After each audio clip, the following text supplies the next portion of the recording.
Welcome to the DevReady podcast, where we're helping non-techs build better tech. Today, we're joined by Leigh Eggins. Leigh is founder of the $1 Million Business Club. Now, Leigh and I go a little bit back. We've got some history in terms of I've been engaged with Leigh and working with Leigh through the $1 Million Business Club and being part of that experience. And today, I wanted to just share a different take of what life and business could be about.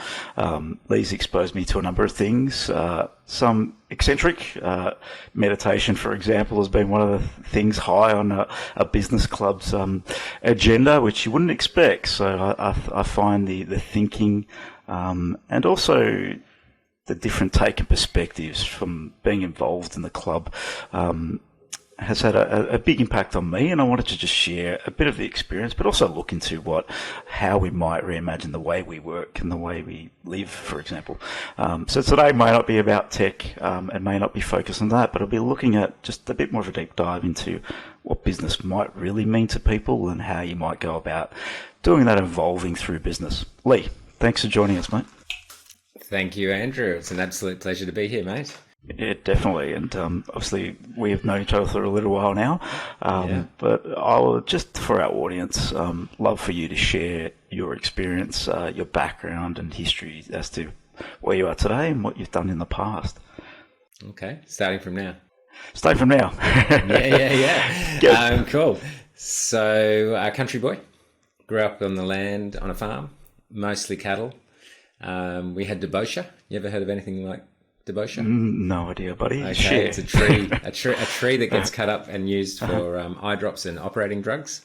So we would export that to Germany and Japan. Whoever would give us the most money for the weight. Yes. So that was my upbringing. Went to about grade 10.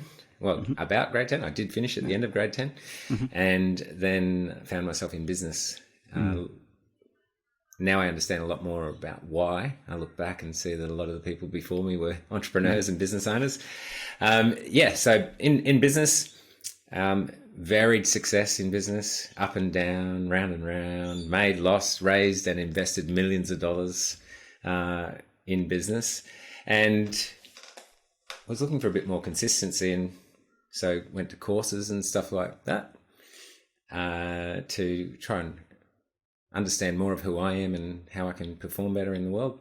And in that process, discovered a range of questions that enabled me to understand that I was meant to be a coach.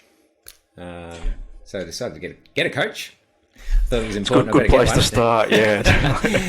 So I thought I better get one. That's right. Got one, and in that process, it was confirmed, yes, you're absolutely a coach. And so took the risk and started a coaching business.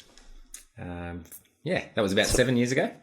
What does it mean to be a coach? Let's frame that for people. Yeah, it's really interesting because when I first discovered the answer to those questions, which was, I'm going to be one of them. Seriously, that was the thoughts that came to me. I'm going to be one of them. I didn't have a very good association with coaches because the only business coach I knew was running one of my mates up and around the hills and stuff, trying to beat stuff out of him. And I was like, what? I'm going to be one of them. Anyway, and the second thought that came to me was, I can do it different and better. And so what does it mean to me to be a coach? I think this came to me from another coach that I didn't really see. I didn't really understand their way of approaching it. But what I loved was that he said,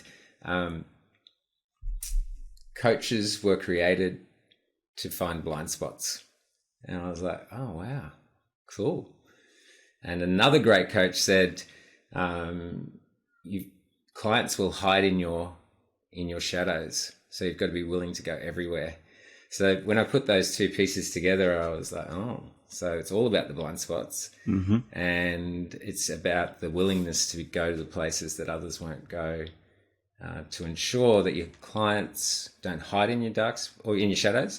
And then you can be of the most value to them through not only showing them the blind spots, but having the manner to share that blind spot with them in such a way that's not embarrassing, because quite often blind spots are right there. And when you pull away the veil, they're like, and that nearly happens nearly every time. In fact, it probably happened in the time that you and I have worked together where I was shown you something and it's like, okay, now I have to tiptoe around this way just to share exactly what we're seeing in a way that is palatable. Yeah. Yeah. And it's different perspectives, right? So I think just having someone there that's asking questions around how you're being in a certain space or what's sort of holding you back. And I think what I found, I've had coaches as well for a number of years myself, and what I found is they just ask great questions and give you a different way of thinking and reframe the way you're thinking. I think we can get a little bit lost in our own and get in our own way. So for me, that's probably been the biggest takeaway of working with coaches. Cool. The difference I've seen that you work in is more of that. Yes, you do strategy, but you look at the person themselves, not just the strategy. So that's something I've noticed. So what takes you there? Okay. Well, another great coach or mentor said to me, everything of value that happens in business happens between people. And so I know that we have AI, etc. now, so that changes that equation a little bit. But it's always a person running the business.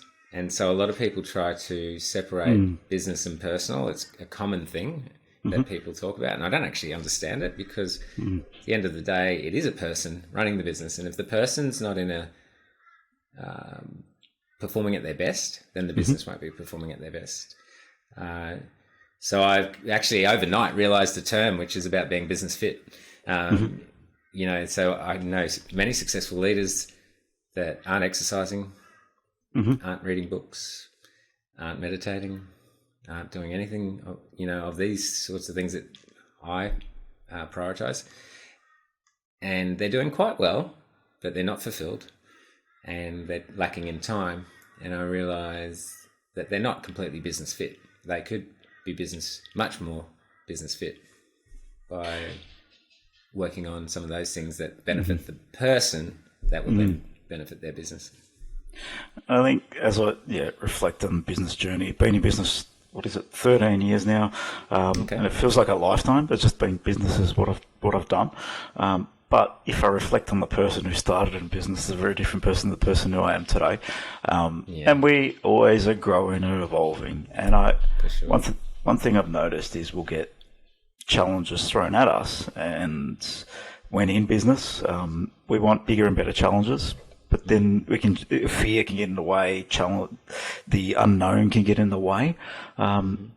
How do we continue to drive in those spaces to get out of our own way, really? I think sometimes when we're reflecting or making a decision, anyone sort of listening out there, you might be in the middle of about to push and jump into something new, want to invest in an idea, in a business you're looking to change, evolve.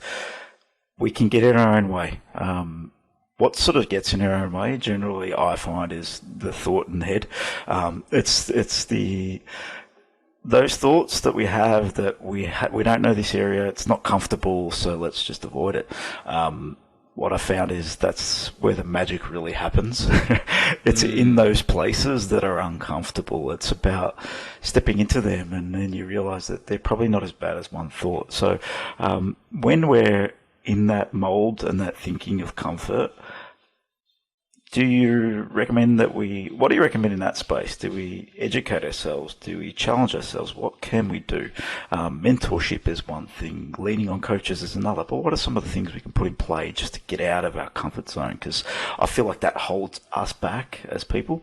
Even our team, I feel like people within our team are growing, evolving, but then there's a wall, there's a blockage. So what can we do to release that is probably one of my biggest questions. Great question.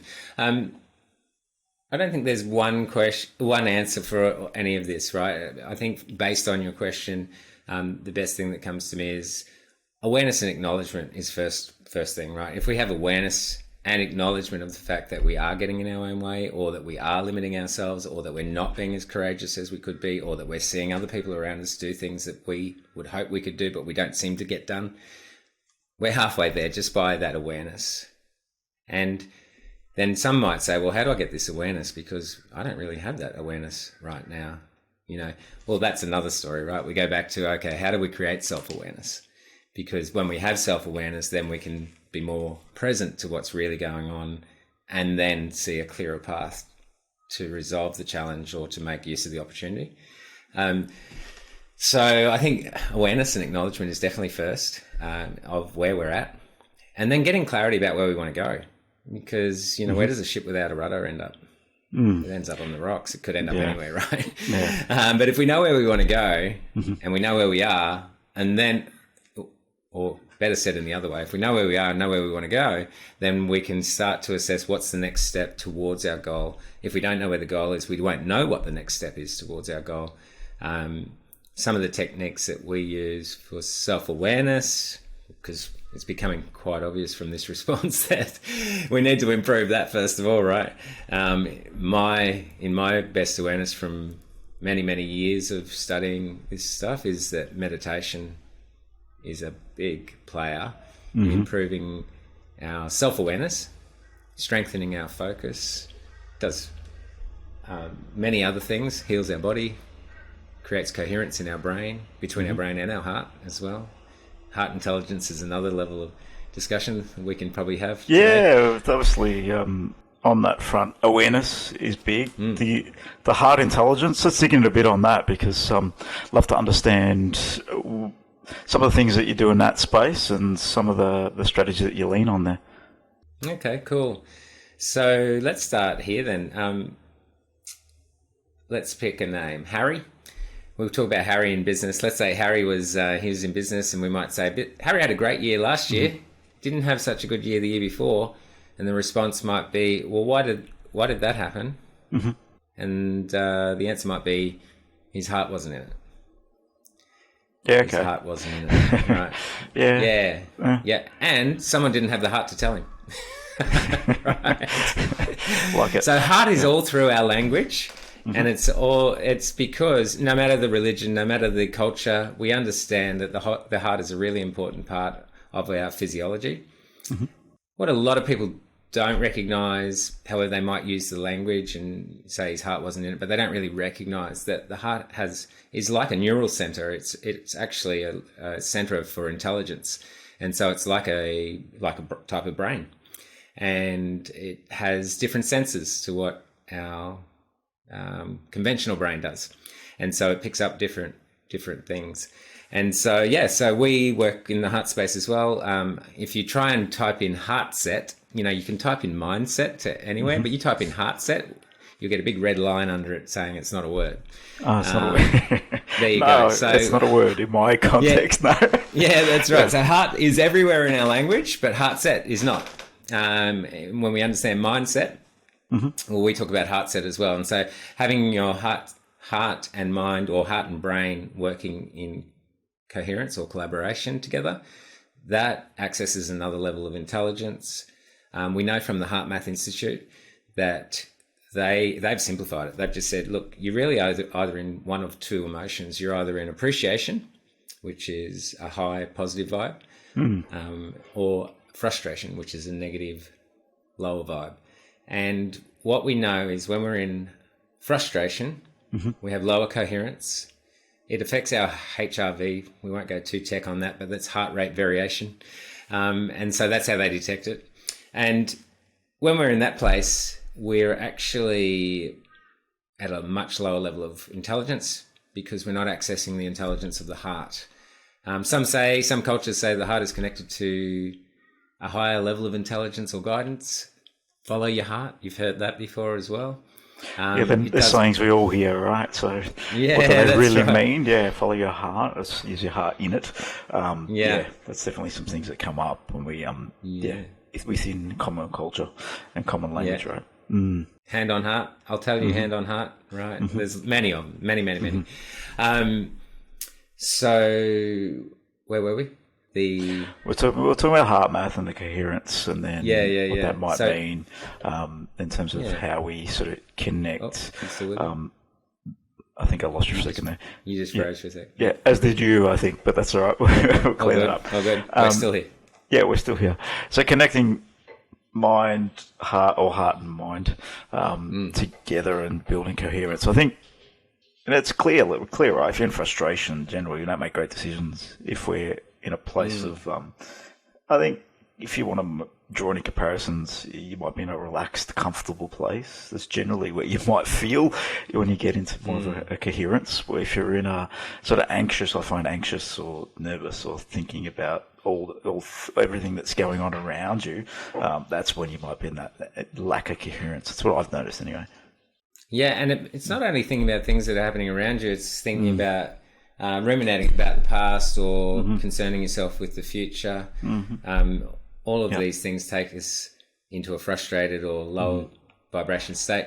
And a really nice summary, and if anyone wants to write it down and remember it and put it on a post-it, stick it up in front of you, is when stress goes up, intelligence goes down. And the opposite is true. It's very simple and it's very helpful. So when stress goes down, intelligence goes up.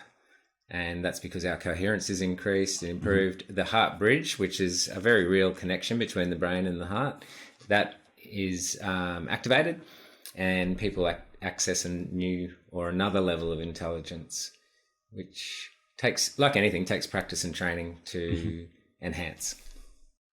Yeah, so on that note, the starting place to get any awareness, does it have to be meditation? For people out there that feel like that is too out there, too full on for them, what else might help build awareness in somebody? Because I feel if we're on autopilot, and we can get sucked into autopilot in certain day-to-day and all, you might look 3 years have gone by and nothing's really changed.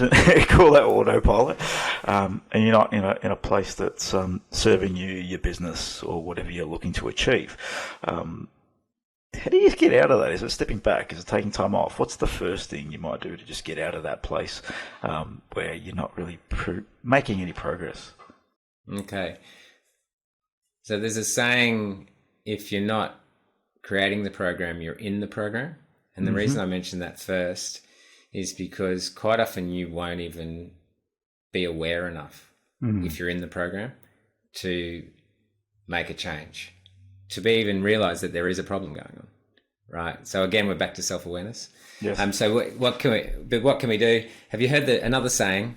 Take a breath, right? When someone's frustrated or stressed out, and you're saying, well, what can they do to get out of there? Take a breath. That's the first thing. If you can be present enough to take a breath, if you can be present enough, firstly, to the fact that your body's not feeling awesome. I always say feeling less than amazing, because I like to talk positive. I like to, all my energy is about positivity because, well, for many reasons. One, I like feeling good, but second, I like being in coherence and I like accessing as much intelligence as I can. But if you have the self-awareness to know that you're feeling less than amazing, then you can have the self-awareness or the presence to take a breath, right? Take a breath. And if you've done that, you are much further ahead than most people who are in business, who are on their back foot, just a part of the program. They're not creating the program, they're in the program. It's happening, and it seems like it's happening to them, but it's actually happening through them. And so with that awareness, they can then start to put the pieces together and go, well, hang on, if I just take a breath, what will they do in that moment? Two things. Number one, they'll tell their brain and body that they are safe. And two, they'll be present to their actual state in that moment. So safety is really, really important. Andrew, you and I, mate, we can go down a rabbit warren here, right? Yeah, definitely. So it's a bit of a rabbit warren there. But we do want to simplify it for listeners as well, right? Yeah. And it is simple to understand. There are some nuances that can be interesting, and sometimes to the person who's not as interested, they can be a bit complex. However, they are interesting. I mean, I know you find them interesting. Yeah, I enjoy the conversation because it is like you said, it's jumping down into the rabbit hole, and basically I find it just continues to open up. And when you say program, I sort of see that as just people might get more context around a habit. So just we have habits that we follow, and that we don't consciously choose to follow. So we're just embedded in. So someone that goes to the gym 5 times a week and has been doing for 5 years has to go to the gym because their body wants them to, it drives them to the gym, gets them there. They don't even think about it, so it's automatic habit. So that would be a programming context. So just having awareness as to what you're doing on a day-to-day is probably important. I think just getting some grip on where you spend your time might be a bit of an idea for people to look at as well. Yeah, there's so much in what you've just said. So, I mean, most of what we do on a day-to-day basis is related to association and repetition. So, yeah, we know Pavlov's dog, right? Ring the bell, the dog starts salivating. What's the same? You see a certain thing at a certain time of day in your life. That association creates a reaction, and you respond accordingly, which is usually unconsciously, which is in the program. If you've done that repetitively and generally a new habit is over 30 days, well, then that's what's going to happen. That's just going to be in the program. You can be present to the program and create a new program. You can still be in the program while being present to it. But a lot of people aren't. A lot of people are unconscious to what's actually going on. They'll say that they're conscious and they think they're conscious, but they're not actually privy to what's happening. And I have to be honest, either am I completely to what associations are triggering what in me at any one time. I can't say, oh, that was triggered by that. Or, you know, I will say though, through years of practice and work, I've become present to be close to 99% of my thoughts. I'm not just ruminating or just sitting there and letting stuff flow. I'm aware of what's going on and I'm actually constructing most of it. Constructing most of it. I find that fascinating. Deciding the program. Yeah, so the program. Just and putting those thoughts in there. So it is something that if you haven't explored before, it's probably a bit overwhelming for anyone listening, but it's definitely something that... I hope not. I hope not.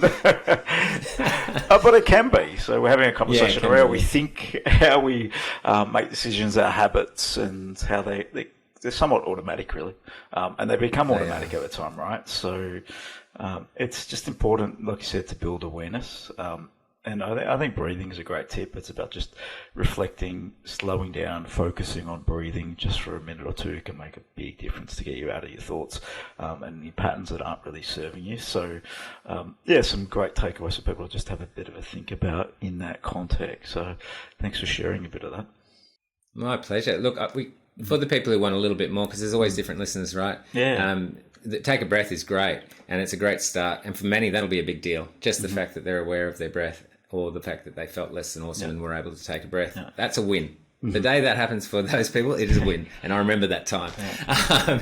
But then there is other more advanced processes that I've created through years and years of research, and I just don't use it with everybody, but it is something for the people who are ready. And I think, Andrew, I don't think I've shared this with you, but I'll share it with you today. Let's have a chat. Yeah, why not? And it's called Smile, Posture, Breathe, Thank, Trust, Receive. And it rhymes, which is kind of cool, so you can remember it. But if you're present enough to smile, you're present.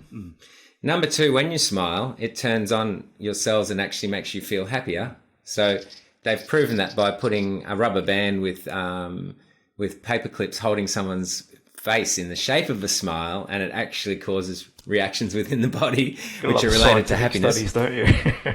Yeah, well, I operate in a world that would conventionally be called a bit woo-woo, so I have to cite science as often as possible. So smiling, so that's so we know that just by smiling, you're actually going to change everything in your body. You're actually creating the program just by smiling consciously. So smile, posture. We know posture, when people are slumped, we know that they're going to feel unhappy. But we also know when they're unhappy, they'll slump. So why don't we use that? So there's postures. And there's actually postures that you can use, such as Wonder Woman.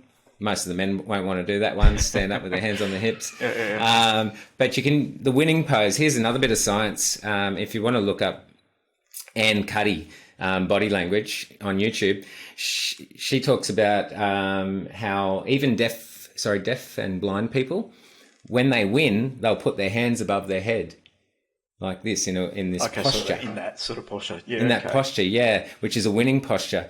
And what it's proven to do is lower. I had a block on the stress hormone.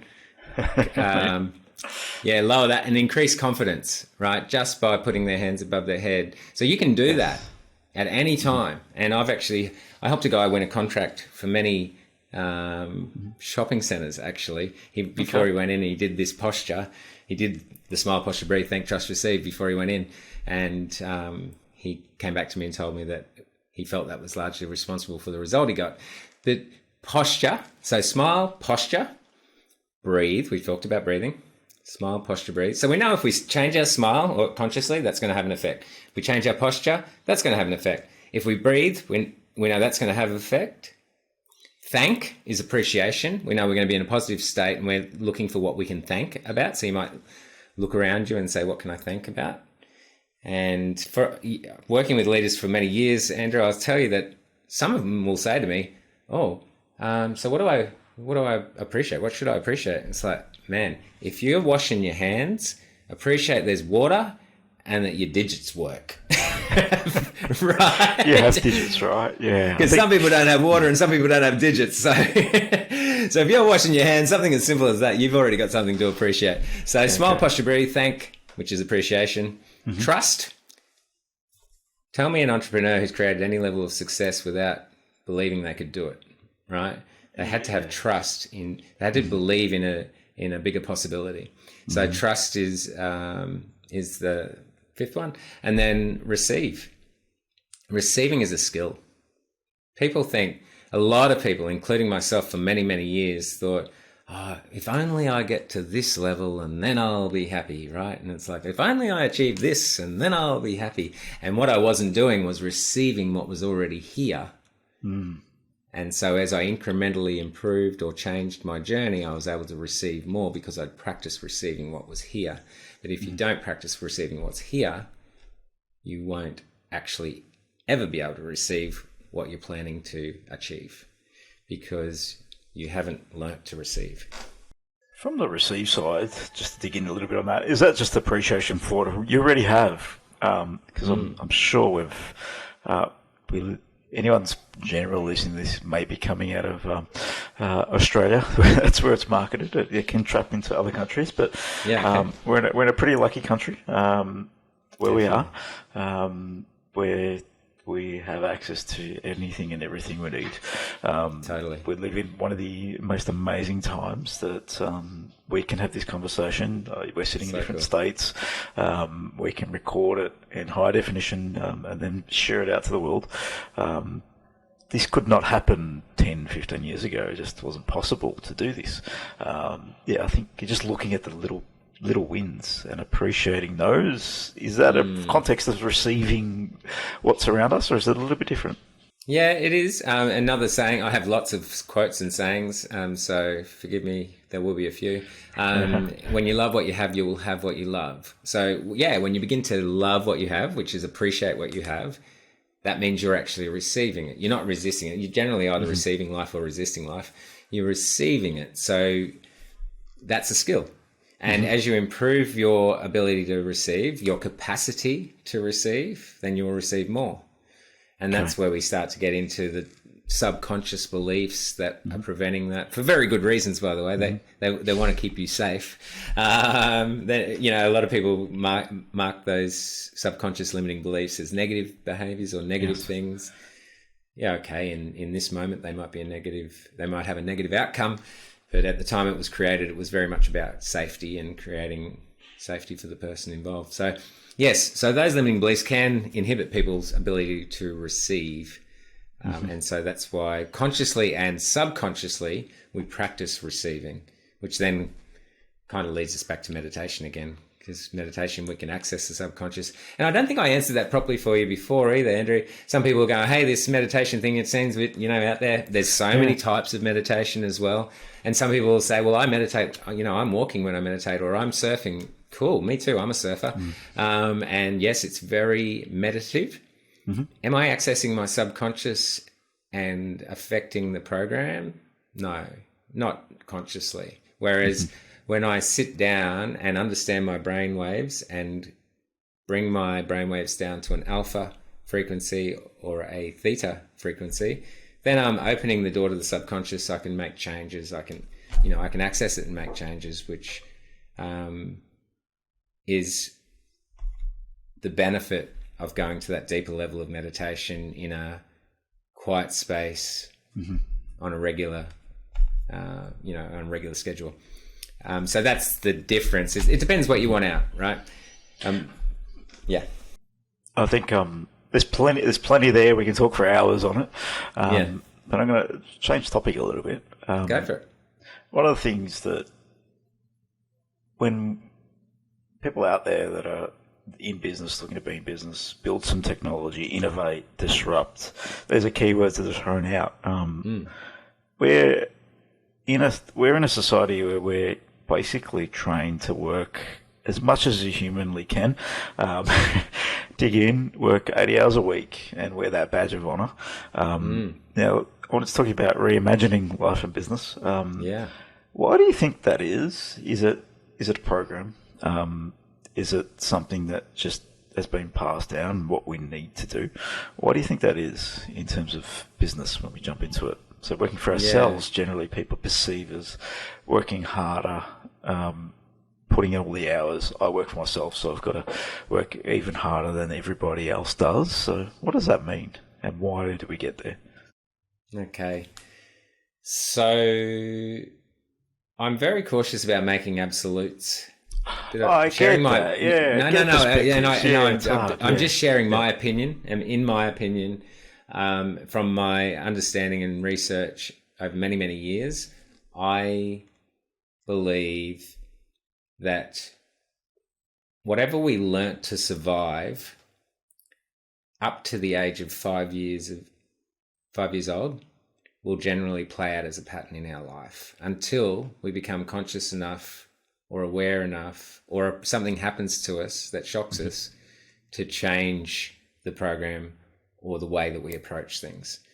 So up until 5 years old, most business leaders today, who are probably, between 35 and 55, that kind of age, could be younger, could be slightly older, but in that age group, when they were 5, that's, let's say 25 to 50 years ago, their parents, and I'm pretty sure everybody's got parents, right?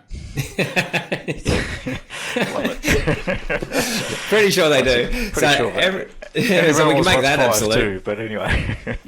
We can use that as an absolute. There we go. So everybody has parents as far as I'm aware. Their parents were in a different paradigm. They were in a different age. And so they looked at life and business through different eyes. So would you agree with me that it has changed a lot in the last 30 to 50 years, business? And life? Yeah, we've evolved into more of a technology evolution. So, yes, it has evolved and changed. And it's changed yet again. So being through what's happened last year has impacted the way we work once again. And I think we've been drawn more into technology and sucked into it even more. So a lot more people are working from home, staring at screens all day, where we might have a face-to-face one-on-one meeting. That's sort of changed to flicking between one meeting to the next, and it's quite easy to do. So it has changed significantly and continues to. So if it's changed, doesn't that highlight the fact that our parents instilled us with beliefs, consciously and unconsciously? They didn't consciously plan to give us some of the beliefs that have inhibited us. But they gave us a set of beliefs which were appropriate for that time. I would say that, and because time's changed so much, and because we have access to so much more technology, also people and systems. I mean, in business, people and systems are pretty well the big things that you need access to, right? You want better systems and you want awesome people.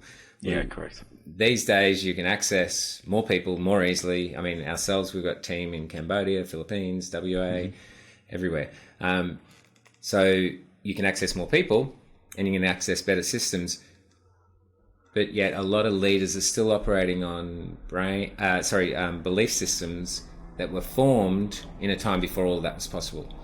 So if their parents, usually a dad figure, at that time was working crazy hours, it'll be just natural that they'll grow up and want to do the same, even if they have access to people and technology that can ensure that they can be much more productive than their father in much less time. It's not about that. It's not actually about creating the success. It's about being busy. And that's addicted to being busy, right? Yeah, addicted to being busy biochemically, right? In their system, they're actually addicted to it. But it was because the beliefs were formed originally in my humble opinion, they were formed originally to support that outcome. However, we've evolved so quickly with technology, etc., that they do have new choices. It's just that they may not have been aware enough. There we are, back at that word again. Maybe they weren't aware enough to look around and go, oh, hang on, I don't need to be working this many hours to get the outcomes that I'm looking for. I can do this in much less time. Except I'd have to give up that addiction. And going back to the thing you said, to get the outcomes that I want, we need to know what they are. We can be busy just being busy and not having a trajectory or a path. And sometimes we're working on the urgent things that aren't very important that pop in our inbox, and not focusing on those important things that aren't really urgent at all, but will just take us from where we are now and leap us 3 years ahead or in the right trajectory and direction. I think that's some awareness that I found is extremely important, because the more we do and get sucked into the day-to-day, it consumes us. And there's always something that's going to get thrown at us, and we react to the situation. It will, consume you. It will move you away from the work you could be doing to evolve the way you're operating. That's some of the big things that I've seen in terms of the way I operate, and then encourage team to operate, because it's, day-to-day emails, customer demands. It's, I don't know what the saying is, but that sort of, the loudest customer generally gets all the attention. Squeaky wheel gets and that's the So, and it's something that we're sort of ingrained to do. And it's interesting to not do that and train yourself not to, because you can get sucked in. And it's something that I find a little bit challenging at times, but just having that awareness, there's no, I'm back in here. That's important. Awareness back there again. I love it. So if we imagine, let's just create some contrast. If we imagine a business leader, and some of the listeners may resonate completely with this, not exercising, maybe not sleeping as well as hoped, and maybe don't even know why, or why they're not sleeping well. Don't have any mindful practice, something that brings awareness or increases self-awareness. Maybe not even getting some sun on their body. Maybe drinking average water. Maybe not even eating very well. Yep.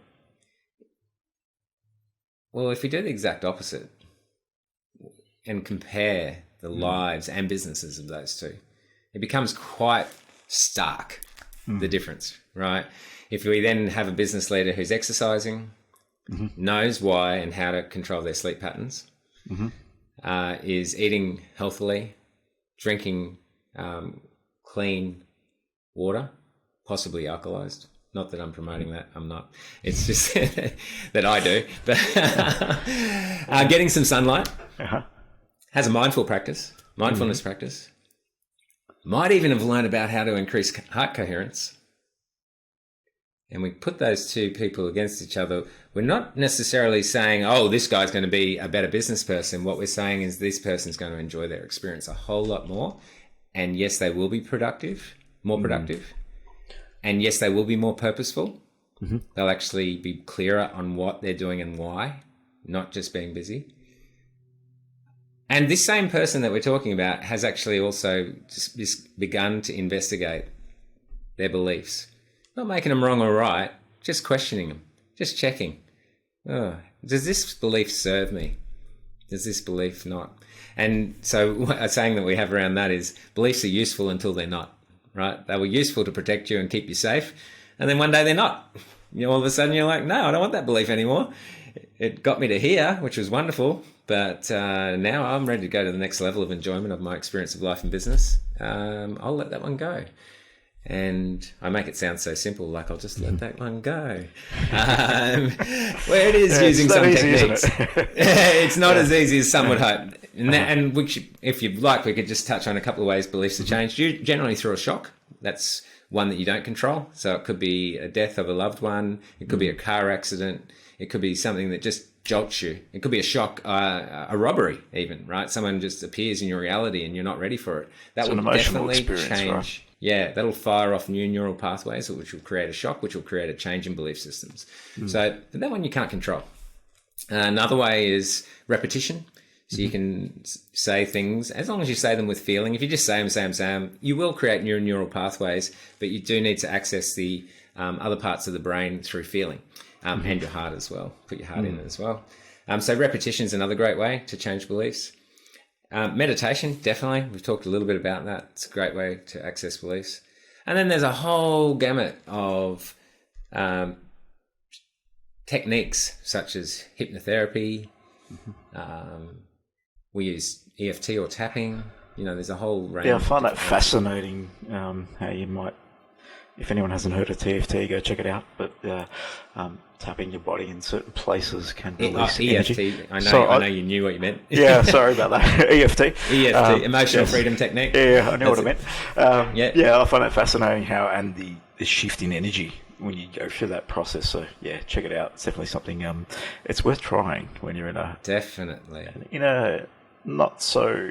Well, like the thing you've really said here, like, and I think everyone can draw, there is the billionaire that exists that is overweight, unhealthy, eats crap. Sure. And that's... Yeah. But it's not about that. I think that the key thing, the message I got from this is enjoy their experience more when they're in it today. I think, yes, we can be 100% business orientated, working 18 hours a day. Is that healthy, sustainable? Is that where we want to be as a human being?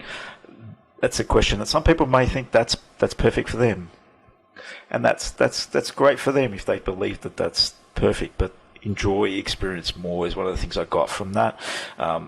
Success is not about a dollar figure in a bank account. It's about how happy you are in the experience, the impact you're having, how you're helping your community, your team evolve, grow, your customers, family. There's a whole lot in that. So that's what I got out of that whole component there, because people say, there is the opposite end that's successful, but it depends what you measure success on, and that's probably one of the key takeaways I got from that, really. Oh, okay, cool. No, that's good. And there's a saying that some people spend the first half of their life making their money and the second half of their life spending their money to regain their health, right? And so, it's great that you get that. I think, and it was something that you said about the doing the long hours. Let's just again highlight the point that you don't need to do the hours to get the success. They think they need to do the hours to get the success. It's just that they were given a work ethic from a previous generation. They could use their creativity and work less hours to have the success plus an enjoyable experience. Something that we like in the club is go from having this or this to having this and this, right? It's like, can I have a successful business or can I have a fulfillment and happy, healthy lifestyle? And I'm proud to say, we'll assist you to have both. One of the things that I find people might say, that's garbage, Lee. I don't believe that's possible. But okay. One of your techniques that I find that's quite intriguing, I love you to share, the possible, probable process that you go down, and it just opens up awareness for people to think differently, because I think when we're doing things and evolving things, and we've been doing it for so long, it's like that's never not possible. So there's something you take people through. What do you do there to just open up the possibility? I'd love you to share that as well. Right. And it's cool to hear that resonated for you, that process. Which we used the other day. It's becomes something you can really... It's understandable for anyone that's it's stuck in doing things the way they've always done and looking to evolve. If they're looking to evolve, I think this is a great place to start. Okay, cool. Well, why don't we talk about that? So I call it possibilities and evidence. I actually created this process. And so possibilities and evidence starts with possibility. It's like, okay, so you're in an experience, you're having a particular experience, and you might be aware that you're having the experience. You may not be, but you're aware enough to say, I want something different, right? And you might have noticed, you may not have noticed, but you might have noticed that you have a familiar feeling around certain experiences in your life, and you want it to be different. And say, okay, so what I ask is, as a coach, and it's great to have someone outside of you asking those questions, it's beneficial, and that is it possible that there's someone in your industry in Australia possibly, or even in the world, if the person's a bit like, I can't find anybody in Australia, staff or whatever. Okay, is it possible that there's someone in your industry in the world that is accessing the type of stuff that you'd like to access and is having a feeling of fulfillment in their experience? And it's like, well, the end result is it's got to be possible, right? Yeah. It's got to be possible. And I call it cracking the door of possibility. And that's so exciting for me because someone has a locked-in cage of beliefs. This is how it works in my industry. This is why it's difficult to find people, blah, blah, blah, blah, blah. Whatever it is, everyone has a different one. There are some common ones throughout business and throughout different industries. But we want to crack the door on it difficult to find this good stuff. Yes. Yeah. It's good that you repeat that. Yes. It's good that you repeat that because that's what they're like, I've heard that before, right? Yeah, everyone's heard that before, right? So, and in fact, they've probably say I've said that before too, right? Yeah. So cracking the door of possibility on a new outcome or a new experience that is contrary to the belief or the saying that's industry specific even, is really exciting because all of a sudden they're opening their mind, literally opening their mind to a new possibility. So that's the first stage, is possibility. Is it possible? And, if they say, yes, there is someone in the world, well, okay, is it possible that there's someone in Australia that is having the experience that you desire? And they're like, yeah, it's possible. Okay. Is it possible that there's someone like that in your city? And they're like, oh, yeah, maybe. Yeah, it's possible. Okay, cool. So we've opened the door a bit further. And then we go to probable, which is the second stage. And I say, is it probable that there's someone in the world that's having that experience that you desire? And the answer is, if we start at world, in your industry, possibly even the same age. And I start to add these little pieces in, right? So they like start to identify with, someone the same age as me in the same industry with a different belief. Oh, okay. Is that? And then we go to probable and they're like, yeah, it's probable. Okay. So then that makes it possible for you, right? And they're like, oh, okay. Yeah. If someone else is having that experience. Yes, we can replicate anything in this world. That's something I think, if you follow the process that someone has to get a result, we'll get the same result. Totally. Yeah. And so then... Yeah, that's right. And so then the final stage, of course, is to find evidence.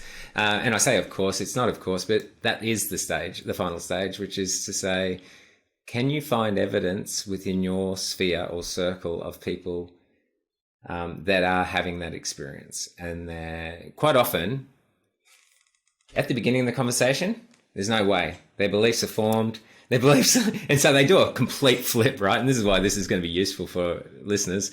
But at the beginning of the conversation, no way, that doesn't exist. In my industry, this is the way it is. Or, but once you ask about evidence, quite often they'll say, actually, I know someone who's having an experience like that. Yeah.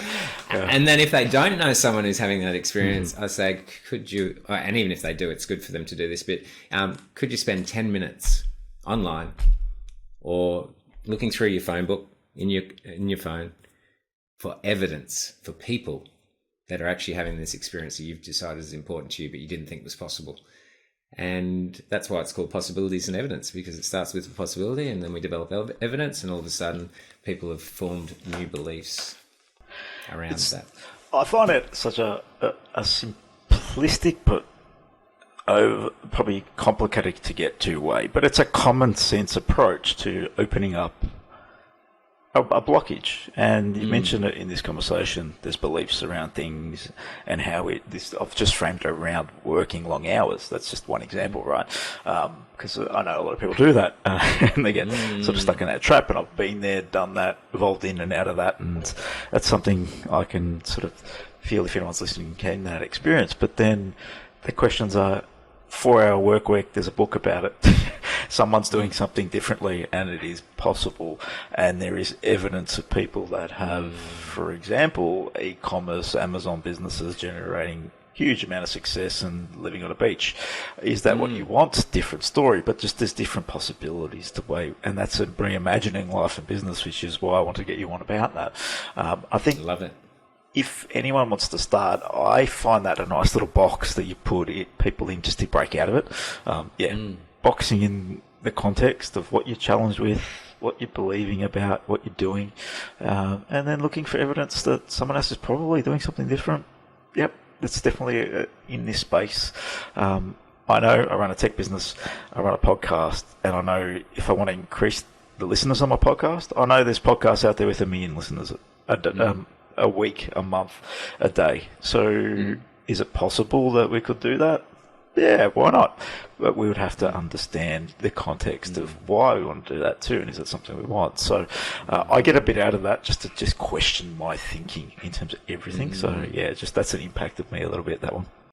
Oh, that's great. And I think, I have heard you say about the questioning and thinking thing before too, and I think it's a great little frame for anyone who's listening and just considering, well, how do I get more out of my life and my business? And start with questioning your thinking, right? Just start to question it. It's like, are these preformed beliefs that were given to me from a generation before me in a different reality? Yes. And are they useful for me today? And if not, what can I do about that? How can I release those beliefs, or how can I strengthen the ones that I do have that have been serving me really well? And they can empower me forward as well. So, start questioning your thoughts, start questioning your beliefs. As we said, beliefs are useful until they're not. It's like, there's one day when they're not. It's like, no, maybe that belief's not serving me anymore. I get that. So, to draw back to people that are in the space of technology, beliefs in the industry, I hear technology is challenging, it's hard to find good teams, and just it's also difficult. If you're looking for investors, people believe that it's hard to get investment in capital, and that's just a belief that's drummed into us. Maybe it's the way you're framing it. Have you really looked and invested into what you're looking for? I've heard a belief where, if I get an investor, they're going to control my business, but is that really true? Question. Yeah, there are investors out there that just want to put their money in 30 different businesses and projects and have 4 or 5 winners, and they do well out of it. So then they don't want to have any say at all. But there are hands-on investors. There's very different polar opposites there. So I think, we can put a box around anything, but generally there are other ways and other means that exist in the marketplace and in the context of tech. That's some of the things that draw people's awareness to if they're stuck in those sort of spots. Listen to the podcast. You'll hear it through founders' journeys, the beliefs they've had along the journey and what's held them back. And there's a lot of context you can take from that. Absolutely. And, there's many, many examples of people who didn't know these predetermined beliefs or thought patterns that you're talking about, enter into an industry and crush it because they didn't know what everybody else was saying, right? They didn't know that it was supposed to be hard. People winning competitions because they didn't know that painting was supposed to be difficult, for example. And it's like, okay. A great example. Great example of that in business is her name eludes me. The inventor of Spanx. I can't recall her name. Doesn't really matter. In terms of, she didn't know the industry. She didn't understand the supply chain. She knocked on the doors of some of the biggest department stores to get her Spanx in the department stores. People asked her how the hell she got into some of these department stores. I just knocked and asked the question. She goes, you don't do that. You don't do that. They have to approach you. You have to wait 6-7 years. You have to do your time. And she didn't understand that. And she just did it a way she thought she'd get the result. And she did it. She became a $1 billion success. But I think, that's one example of not understanding the beliefs and the what the industry believes about how you push new product into different areas. I found that quite fascinating. Yeah, and that's great evidence. If we go back it to is the good original, evidence. Yeah, that process that we're talking about, that's great evidence that can help Correct. people who are listening to change their beliefs around those industry-specific beliefs. Another nice little pivot that came to mind while you were talking about that is to question those beliefs. Is this is the work by Byron Katie, and it's very simplified, and it's just really to ask yourself, is it true? So, what was one of the ones that you just said that rolled off your tongue a little too easily, I might say, Andrew? Yeah, all right. Yeah, thanks, mate. What was one of those? Investors are going to control my business was one of those. Yeah, okay. Yes. So if we approach that, is it true? The answer that to change this belief, we can say, it seems true, right? It seems true. It seems true. That's us saying, it might...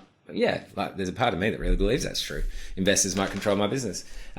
It seems true. The second question is it really true? Yeah, well, it's not really true that investors, just if you get an investor, they're going to control your business. That's not really true. You could have any experience with an investor. And the third question is, who would I be without this thought or belief, right? And it's like, I'd be liberated. I'd be empowered. I'd be powerful. I'd be limitless. So, that's a nice little process as well that helps people to pivot and to move out of an old paradigm of beliefs or thoughts. Yeah, our thoughts are...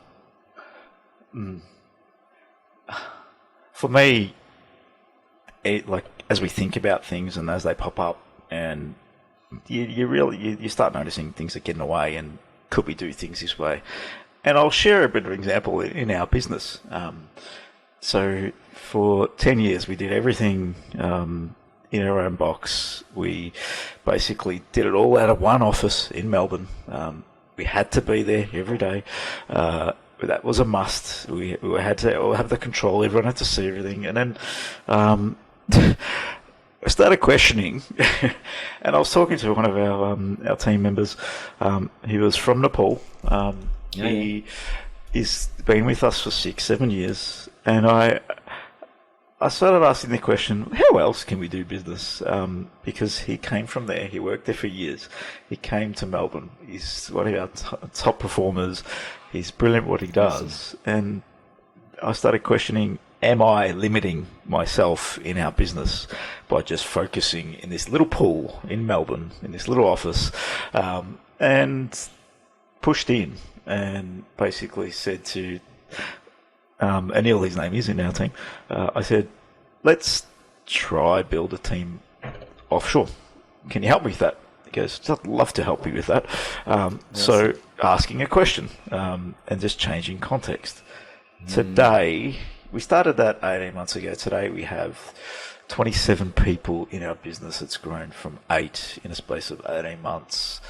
Solid. We've freed up our team in Australia to focus on what's really important in delivering technology, to allow them to work with customers, really understand their needs, wants, desires, challenges, dig in on the technology, ensuring they're getting the right outcomes, and really focus their energy there. Whereas I thought everyone had to do everything in business because that's how we've always done everything. When I started with Anthony 13 years ago, we did everything. We paid the bills. We found the customers. We helped the customers design the product. We built the product. We tested the product. We did everything. So, the shift in the context of changing that mentality wasn't easy because that's what we used to do.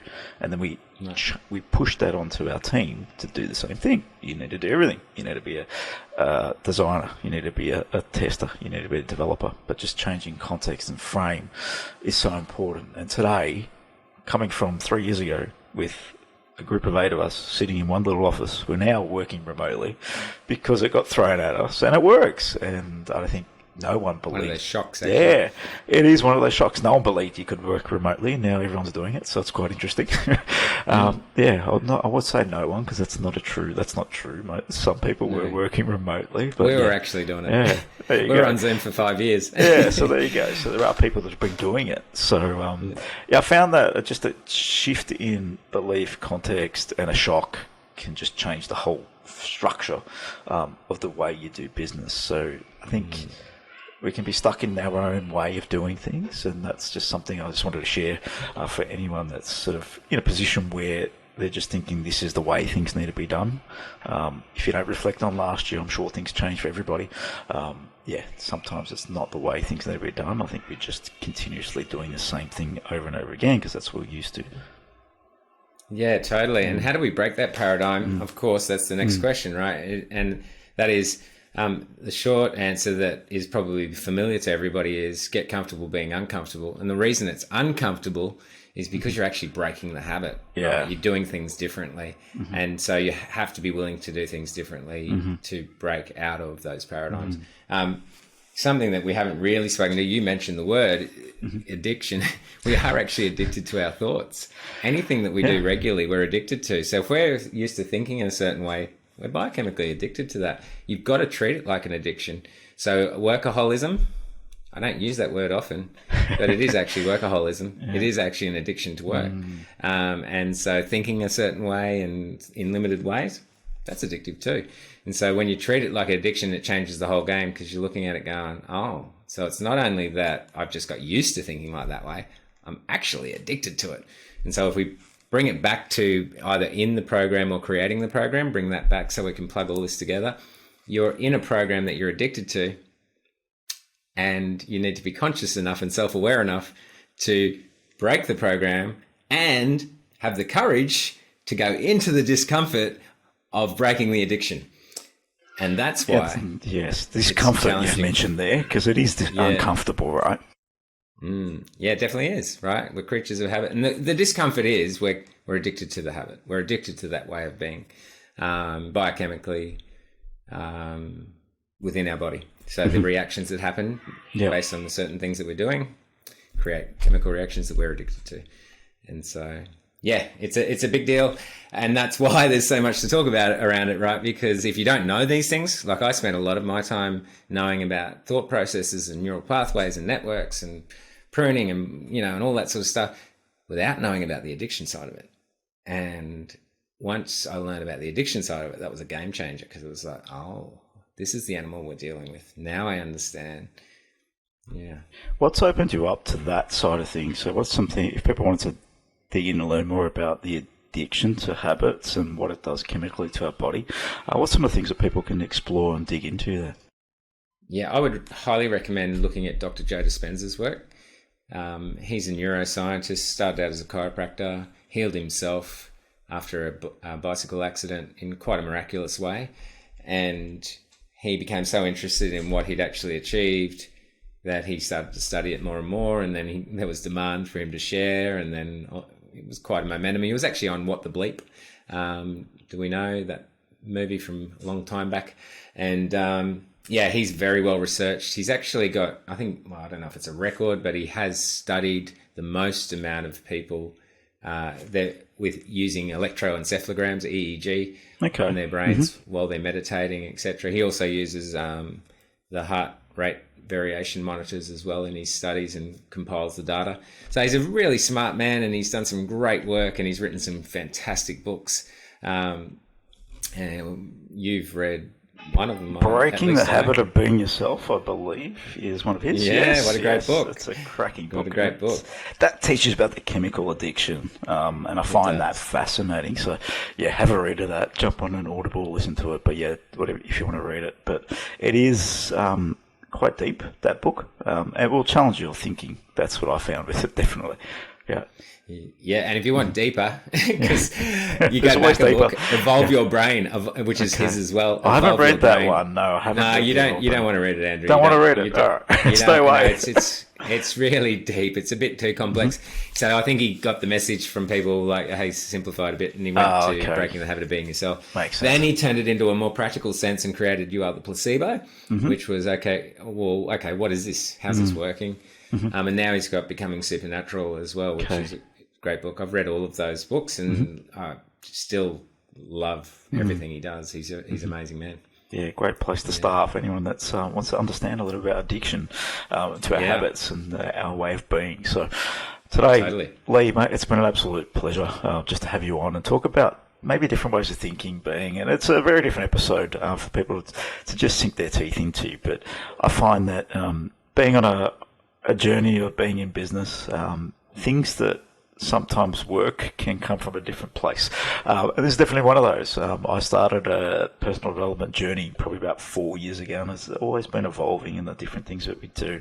And we are evolving if we choose to dig in on that, we will continue to evolve and find new things. And for some reason, I was attracted to Leigh and his group. And yes, I have got so much benefit from being a part of the group, and just a different level of thinking and how we might do things differently. So, yes, reimagining life and business was what we'll talk about today, but in reality, it's all about reflecting in on ourselves and how we might improve our level of thinking and being, and the impact it can have in our business. So thank you, Leigh.